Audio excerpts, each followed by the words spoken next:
Assalomu alaykum hurmatli obunachilar, kanalimiz a'zolari. Mana bugungi darvozamizning Farg'ona viloyati Bog'dod tumani Chigit qishlog'iga olib kelib o'rnatdik. Darvozamiz razmeri eniga 3 metr bo'ldi, bo'yiga 3,75 razmerda tayyor bo'ldi. Lislarimiz 1,8 lik lisdan, profillarimiz 6 ga 4, 1,5 stena qallikda. Lisimizning qalinligi 1,8. O'rtalariga nechminkalar qo'yib, chiroyli qilib tayyorlab berdik. Stoykalarimiz 8 ga 8, 1,7 stena. Mashina kiradigan joyi, tag qismi shvillerdan bo'ldi. Darvozamizning o'sh summasi 9,500,000 so'm bo'ldi. Kvadratini 9,000 so'mdan olib kelib, dastavkasi hamma yo'q ichida tayyorlab berdik. Orqa holatlarini ham ko'rsatib qo'yamiz. Darvozamizning so'rlarini ham tayyorlab berdik bir kalikda.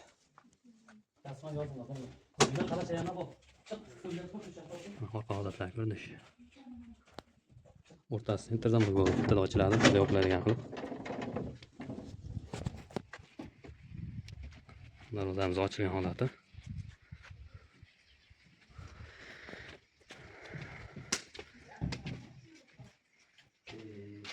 So'rimiz 6 milliga tayyor bo'ldi, xudo xolasa. Stoykalarimiz 8 ga 8, yon tomon qismlari ham 8 ga 5.